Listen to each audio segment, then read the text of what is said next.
नमस्कार साथियों।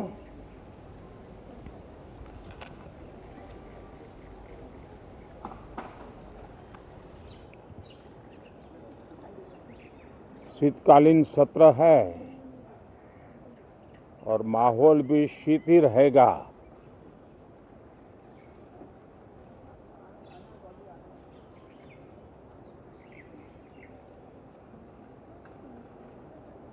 दो 2024 का ये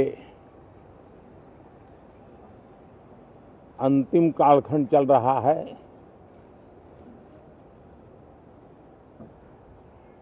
देश पूरे उमंग और उत्साह के साथ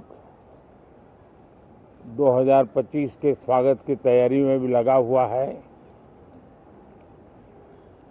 साथियों, संसद का ये सत्र अनेक प्रकार से विशेष है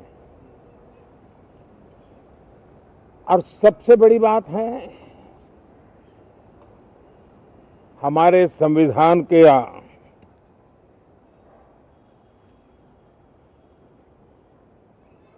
75 साल की यात्रा, 75वें साल में उसका प्रवेश, ये अपने आप में लोकतंत्र के लिए एक बहुत ही उज्जवल अवसर है। और कल संविधान सदन में सब मिलकर के इस संविधान के 75वें वर्ष की उसके उत्सव की मिलकर के शुरुआत करेंगे।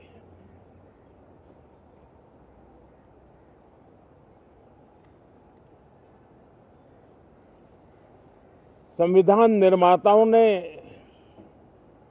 संविधान निर्माण करते समय एक एक बिंदु पर बहुत विस्तार से बहस की है और तब जाकर के ऐसा उत्तम दस्तावेज हमें प्राप्त हुआ है। और उसकी एक महत्वपूर्ण इकाई है हमारी संसद। हमारे सांसद भी और हमारी संसद भी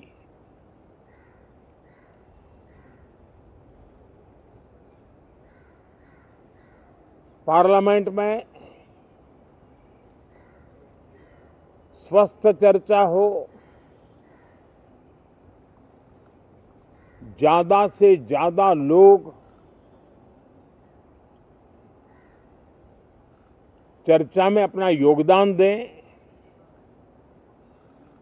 दुर्भाग्य से कुछ लोगों ने अपने राजनीतिक स्वार्थ के लिए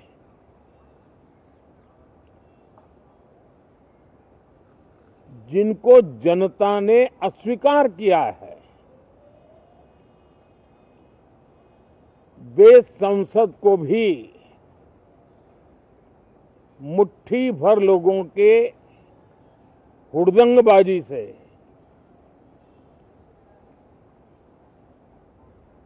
कंट्रोल करने का लगातार प्रयास कर रहे हैं। उनका अपना मकसद तो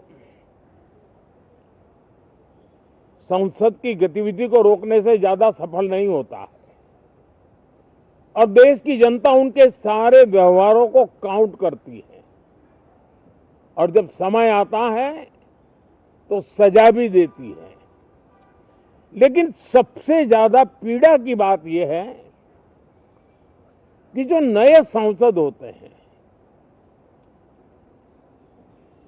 नए विचार, नई ऊर्जा लेकर के आते हैं और ये किसी एक दल में नहीं, सभी दल में आते हैं। उनके अधिकारों को कुछ लोग दबोच देते हैं। सदन में बोलने का उनको अवसर तक नहीं मिलता है। लोकतांत्रिक परंपरा में हर पीढ़ी का काम है आने वाली पीढ़ियों को तैयार करे, लेकिन 80-80, 90-90 बार जनता ने जिनको लगातार नकार दिया है, वे न संसद में चर्चा होने देते हैं, न लोकतंत्र की भावना का सम्मान करते हैं, न ही वह लोगों की आकांक्षाओं का कोई महत्व समझते हैं, उनका उसके प्रति कोई दायित्व है वो कोई समझ पाते हैं। और उसका परिणाम है वो जनता की उम्मीदों पर कभी भी खरे नहीं उतरते हैं और परिणाम स्वरूप जनता को बार बार उनको रिजेक्ट करना पड़ रहा है। साथियों, ये सदन लोकतंत्र की 2024 के पार्लियामेंट के चुनाव के बाद देश की जनता को अपने अपने राज्यों में कुछ स्थानों पर अपनी भावना, अपने विचार, अपनी अपेक्षाएं प्रकट करने का अवसर मिला है। उसमें भी 2024 के लोकसभा के चुनाव के नतीजों को और अधिक ताकत दी गई है राज्यों के द्वारा, और अधिक बल प्रदान किया गया है, और अधिक समर्थन का व्याप बढ़ा है। और लोकतंत्र की यह शर्त है कि हम जनता जनार्दन की भावनाओं का आदर करें, उनकी आशा अपेक्षाओं पर खरा उतरने के लिए दिन रात मेहनत करें।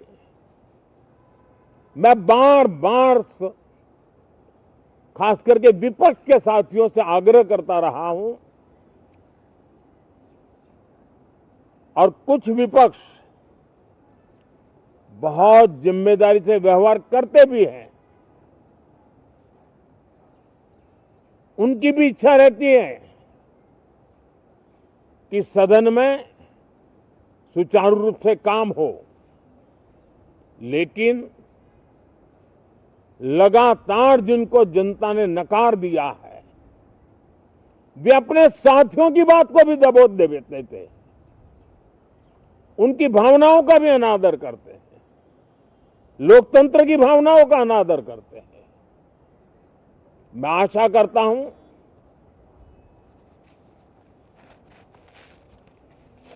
कि हमारे नए साथियों को अवसर मिले। सभी दल में नए साथी हैं, उनके पास नए विचार है, भारत को आगे ले जाने के लिए नई नई कल्पनाएं हैं। और आज विश्व भारत की तरफ बहुत आशा भरी नजर से देख रहा है, तब हम संसद का समय का उपयोग वैश्विक स्तर पर भी भारत के आज जो सम्मान बढ़ा है, भारत का प्रति जो आकर्षण बढ़ा है, उसको बल प्रदान करने वाला हमारा व्यवहार रहना चाहिए। विश्व के अंदर भारत को ऐसे अवसर बहुत कम मिलते हैं जो आज मिला है, और भारत की संसद से वो संदेश भी जाना चाहिए कि भारत के मतदाता उनका लोकतंत्र के प्रति समर्पण, उनका संविधान के प्रति समर्पण, उनका संसदीय कार्य पद्धति पर विश्वास, संसद में बैठे हुए हम सबको जनता जनार्दन की इन भावनाओं पर खरा उतरना ही पड़ेगा। और समय की मांग है, हम अब तक जितना समय गंवा चुके हैं उसका थोड़ा पश्चाताप करें और उसका परिमार्जन करने का उपाय यही है कि हम बहुत ही तंदुरुस्त तरीके से हर विषय के अनेक पहलुओं को संसद भवन में हम उजागर करें। आने वाली पीढ़ियां भी पढ़ेगी उसको, उसमें से प्रेरणा लेगी।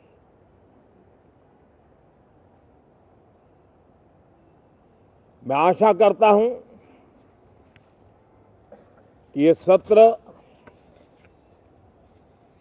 बहुत ही परिणामकारी हो, संविधान के 75वें वर्ष की शान को बढ़ाने वाला हो, भारत की वैश्विक गरिमा को बल देने वाला हो, नए सांसदों को अवसर देने वाला हो, नए विचारों का स्वागत करने वाला हो। इसी भावना के साथ मैं फिर एक बार सभी माननीय सांसदों को उमंग और उत्साह के साथ इस सत्र को आगे बढ़ाने के लिए निमंत्रित करता हूं, स्वागत करता हूं। आप सब साथियों का भी बहुत बहुत धन्यवाद। नमस्कार।